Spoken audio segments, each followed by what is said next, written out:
पहाड़ी के नीचे रामगढ़ नाम का एक गांव था। गांव के सारे जानवर हरी घास खाने के लिए सुबह उसी पहाड़ी के ऊपर बसे जंगल में जाते और शाम होते होते घर वापस आ जाते थे। हर दिन की तरह लक्ष्मी नाम की एक गाय अन्य गायों के साथ उसी पहाड़ी के जंगल में घास खाने के लिए गई थी। वो हरी घास खाने में इतनी ज्यादा प्रसन्न थी कि वह कब एक शेर की गुफा के पास पहुंच गई, उसे पता भी नहीं चला। शेर अपनी गुफा में सो रहा था और वह पिछले 2 दिनों से भूखा भी था।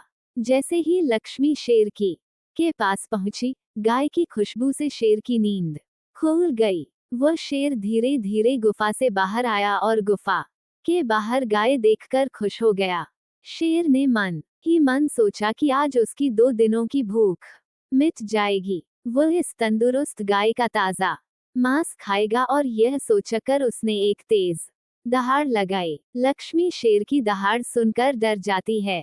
जब वह अपने आसपास देखती है तो वहां दूर दूर तक उसको कोई भी दूसरी गाय नहीं दिखी।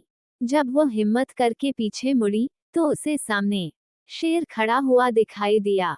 उस शेर ने लक्ष्मी को देखकर फिर से दहाड़ लगाई है और लक्ष्मी से कहा, मुझे 2 दिनों से कोई शिकार नहीं मिल रहा था, मैं भूखा था। शायद इसलिए भगवान ने मेरा पेट भरने के लिए तुझे मेरे यहाँ पर भेजा है। आज मैं तुझे खाकर अपनी भूख मिटा लूंगा। शेर की बात सुनकर लक्ष्मी डर जाती है।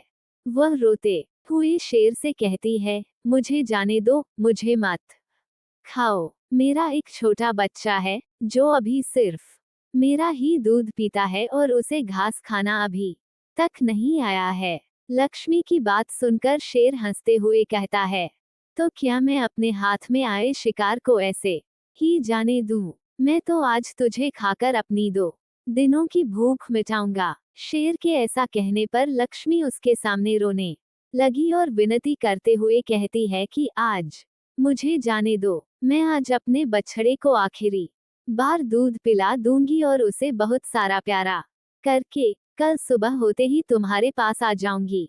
फिर तुम मुझे खा लेना और अपना भूखा पेट भर लेना। शेर लक्ष्मी की यह बात मान जाता है और धमकी देते हुए कहता है कि अगर कल तू नहीं आई तो मैं तेरे गांव आऊंगा, फिर तुझे और तेरे बेटे दोनों को खा जाऊंगा। लक्ष्मी शेर की यह बात सुनकर खुश हो जाती है और शेर को अपना वचन देकर गांव वापस चली जाती है। वहां से वह सीधे अपने बछड़े के पास जाती है, उसे दूध पिलाती है और बहुत सारा प्यार करती है। फिर बछड़े को शेर के साथ हुई सारी घटना बताती है और कहती है कि उसे अब अपना ख्याल खुद ही रखना होगा। वो कल सुबह होते ही अपना वचन पूरा करने के लिए शेर के पास चली जाएगी। अपनी माँ की बातें सुनकर बछड़ा रोने लगता है। दूसरे दिन सुबह होते ही लक्ष्मी जंगल की तरफ निकल जाती है और शेर की गुफा के सामने पहुंचकर शेर से कहती है, अपने वचन के अनुसार मैं तुम्हारे पास आ गई हूँ, अब तुम मुझे खा सकते हो। गाय की आवाज सुनकर शेर अपनी गुफा से बाहर निकलकर आता है और भगवान के अवतार में प्रकट होते हैं। वो लक्ष्मी से कहते हैं, मैं तो बस तुम्हारी परीक्षा ले रहा था, तुम अपने वचन की पक्की हो, मैं इससे बहुत प्रसन्न हुआ।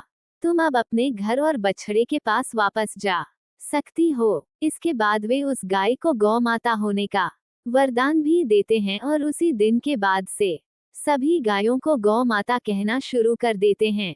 कहानी से सीख, हमें जान की बाजी लगाते हुए भी अपने दिए हुए वचन को पूरा करना चाहिए। यही हमारे दृढ़ व्यक्तित्व को दर्शाता है।